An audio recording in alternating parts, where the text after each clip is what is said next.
Our first MCQs is which statement is correct for galvanic cell. हमारे पास दो किस्म के सेल्स होते हैं, एक होता है गल्वानिक सेल और दूसरा होता है इलेक्ट्रोकेमिकल सेल, जिसको हम बोल रहे थे या जिसको हम बोलते हैं electrolytic cell. We have two types, electrochemical and electrolytic.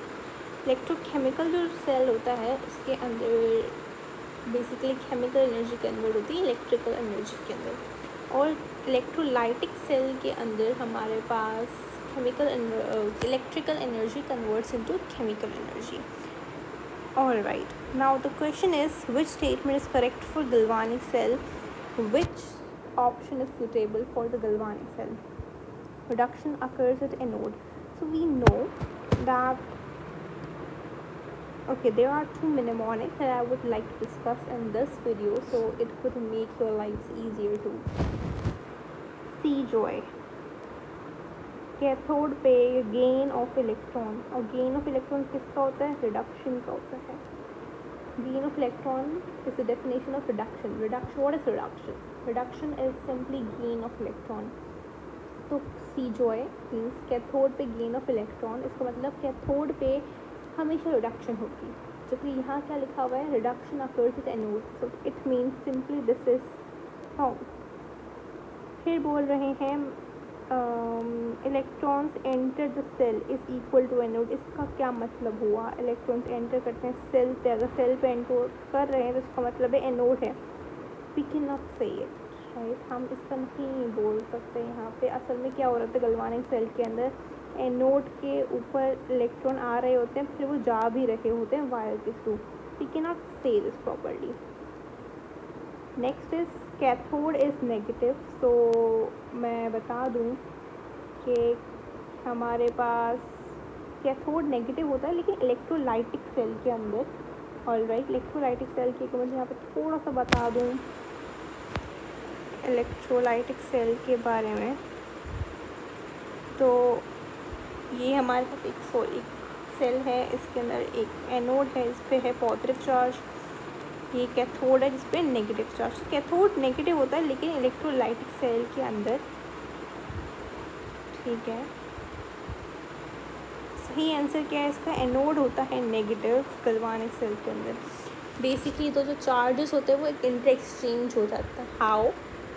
अभी हमने देखा कि इलेक्ट्रोलाइटिक सेल के अंदर कैथोड नेगेटिव होता है and anode is positive.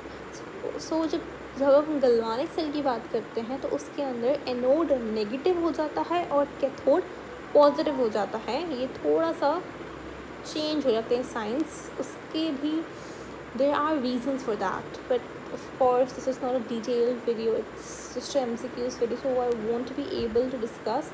But yes, you can watch my previous lectures on these topics so you would get to know the reason behind it. Till then, I would say the answer would be this.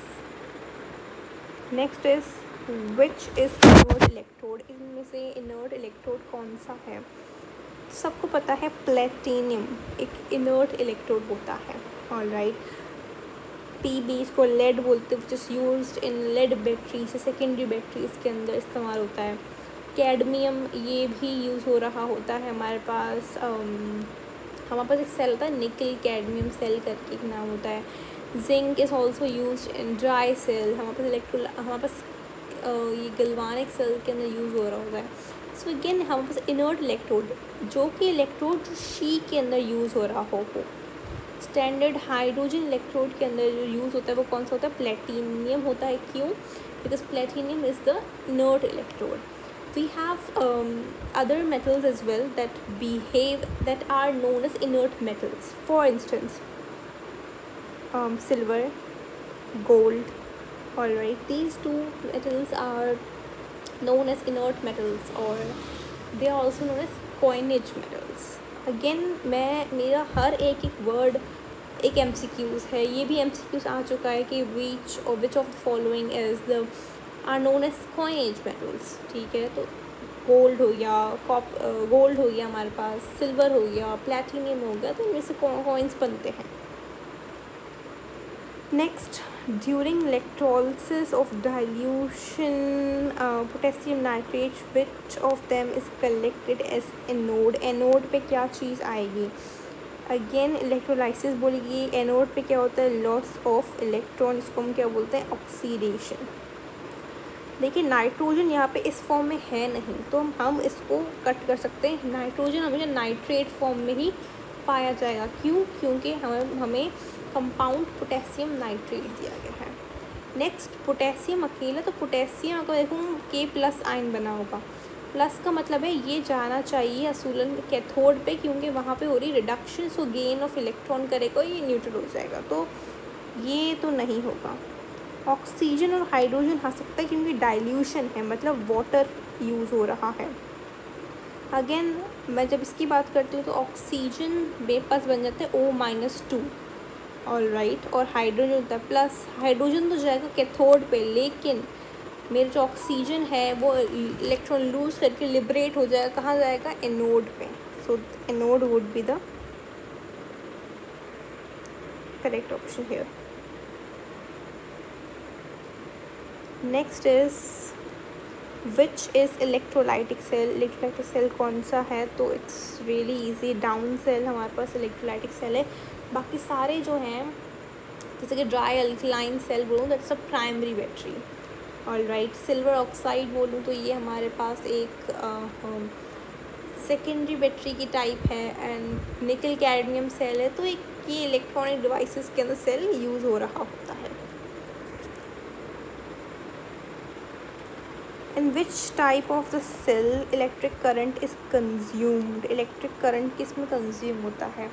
तो मैंने आपको थोड़ी देर पहले एक definition बताई थी कि electric current is basically converted into chemical energy in which type of cell? That was electrolytic cell. If we actually look in every option, you will find out that this Nelson cell is actually electrolytic cell. तो जब ये electrolytic cell है तो उसका काम भी यही होगा।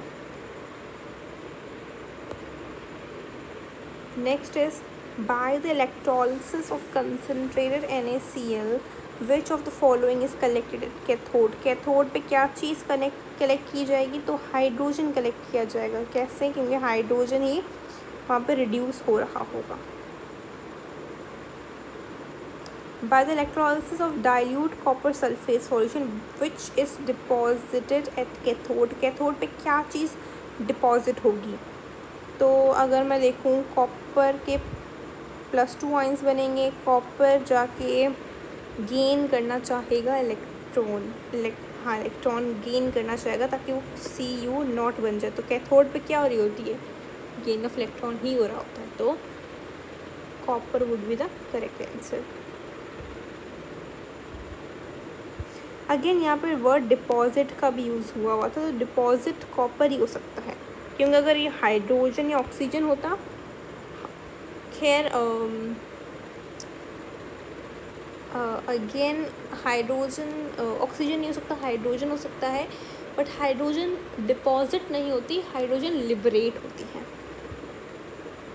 विच of the following cell is considered as rechargeable cell या सेकेंडरी सेल? कौन सा माना जाता है? तो डाउन सेल तो इलेक्ट्रोलाइटिक सेल है, ड्राई अल्क ये प्राइमरी सेल है, ये नहीं हो सकता। बचा कौन?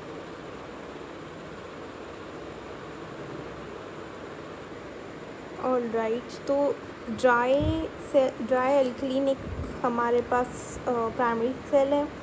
सिल्वर ऑक्साइड सेल भी हमारे पास एक प्राइमरी सेल है और ये रिचार्ज नहीं हो सकता। सॉरी मैं गलत ऑप्शन पढ़ रही हूँ।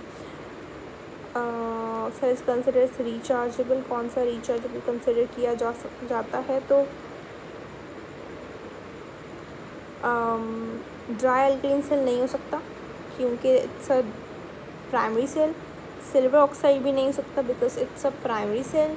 डाउन सेल वैसे ही इलेक्ट्रोलाइटिक सेल है, तो correct answer is nickel cadmium cell. Nickel cadmium cell एक ऐसा सेल है जो कि रिचार्ज हो सकता है। All right, Actually, nickel cadmium batteries can be recharged and discharged many times, making them suitable for applications requiring repeated use.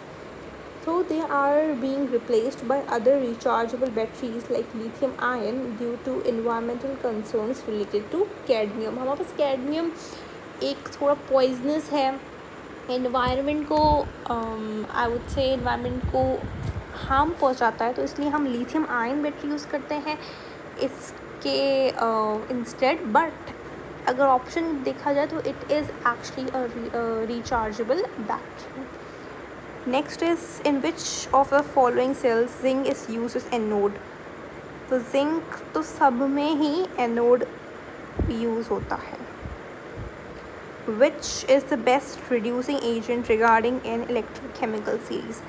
तो सबसे अच्छा रिड्यूसिंग एजेंट कौन सा होता है? लिथियम होता है. अगर मैं आपसे क्वेश्चन पूछती सबसे अच्छा ऑक्सीडाइजिंग एजेंट कौन सा होता है, तो दैट वुड बी ब्लाइंडली आप बोलेंगे दैट वुड बी फ्लोरीन. क्यों? फ्लोरीन सबसे नीचे आता है इलेक्ट्रोकेमिकल सीरीज़ में और सबसे ऊपर कौन सा आता है? लिथियम आता है. All right, if you want to know more about electrochemical series you can actually watch my video and it would actually help you to improve your concepts. Next, which statement is correct about electrochemical series? कौन सी statement सही है? Smaller the standard reduction potential, stronger is the reducing agent. ठीक है, this is right. Greater is the standard reduction potential, greater is oxidation power. ये भी सही है. Every top metal can displace lower one while lower non-metal can displace higher one. This is also correct. So these all options are correct. They all are correct. Next, again अगर आपने electrochemical series आपने नहीं पढ़ी तो थोड़ा सा ये मुश्किल हो रहा होगा. And I'm really sorry I cannot explain every point electrochemical series in this video because it takes time. It's lengthy. It's conceptual. So I would actually suggest you to watch my video or any other video but actually clear your concepts. Next is the electrode potentials of few elements are given. ये कुछ दिए हुए हैं. अब बताएं इसमें सबसे strongest reducing agent कौन सा है. ठीक है, अब हमने पता है कि सबसे ऊपर कौन सा होता है? लिथियम होता है और सबसे नीचे क्या होता है? फ्लोरीन होता है. जैसे जैसे हम नीचे आ रहे हैं तो रिड्यूसिंग पावर जो है तो रिड्यूसिंग एजेंट की पावर कम हो रही है. इसका मतलब है जिसका रिडक्शन पोटेंशियल ज़्यादा होगा उसका रिड्यूसिंग पावर जो है वो कम होगा, उसका रिड्यूसिंग एजेंट का पावर कम होगा. मैं बोलूँ अगर रिडक्शन पोटेंशियल इंक्रीज़ कर रहा है तो रिड्यूसिंग एजेंट का पावर क्या करेगा? डिक्रीज़ करेगा. तो यहाँ पर मुझे पता है सबसे कम मैं बोलूँ रिडक्शन पोटेंशियल किसका है तो किसका है वो. एक और कॉन्सेप्ट याद रखिएगा कि जितनी ज़्यादा बड़ी वैल्यू होती है नेगेटिव में वो उतनी ही क्या होती है? कम होती है. ऑल राइट, तो सबसे ज़्यादा वैल्यू यहाँ पे कौन सी है? -1.5. अगेन ये माइनस में है तो सबसे कम वैल्यू यही मानी जाएगी. तो डी की सबसे कम वैल्यू है, रिडक्शन पोटेंशियल सबसे कम है. इसका मतलब it is the strongest reducing agent. D हमारे पास कहाँ है? D is here. ठीक है, फिर है which of the following statement is correct. Magnesium and calcium are extracted by electrolysis of their fused chlorides. Yes, it's absolutely true. Aluminum is obtained by electrolysis of fused bauxite. Yes, even bauxite is the abundant oxide of aluminum. Electrolytic cell is used for the purification of copper. Yes, so all of the above will be the correct option for this MCQs. Which of the following is the function of salt bridge? Salt bridge क्या काम है? To maintain flow, to keep separate both solutions, to keep electric neutrality. So yes, सारे ही function है इसके. Which of the following has same oxidation state in all of its compounds? कौन सी ऐसा element है जिसकी ऑक्सीडेशन स्टेट हर compound में same रहती है? सो दैट इज़, अगर मैं देखूँ नाइट्रोजन नो, इसकी कभी +3 भी होती है तो कभी +5 होती है. क्लोरीन नो, क्लोरीन +7 भी हो रही होती है तो +3 भी चल रही होती है. ब्रोमीन भी no, so the correct option would be beryllium. इसकी क्या होती है ऑक्सीडेशन स्टेट +2। आगे है in which of the following reactions hydrogen behave as an oxidising agent. किस रिएक्शन के अंदर हाइड्रोजन एक ऑक्सीडाइजिंग एजेंट का काम कर रहा है। ऑक्सीडाइजिंग एजेंट क्या होता है, जो खुद हो जाए रिड्यूस इटसेल्फ और ऑक्सीडाइज किसको करे, दूसरों को करे। ठीक है, तो अगर इसके ना देखूँ तो यहाँ पे हाइड्रोजन +1 बन रहा है, सॉरी -1, और सोडियम +1। -1 का क्या मतलब है, इसने गेन किया है, इससे हाइड्रोजन यहाँ पे रिड्यूस हुआ है। ठीक है, तो this would be the correct option कि हाइड्रोजन यहाँ पे रिडक्शन, हाइड्रोजन यहाँ पे एज अ रिड्यूसिंग एजेंट की तरह काम कर रहा है। ऑल राइट, ये कुछ MCQs थे, हमने इस वीडियो के अंदर कुछ 70 MCQs कवर किए हैं and we will be doing more MCQs in my next video. Till then take care and bye bye.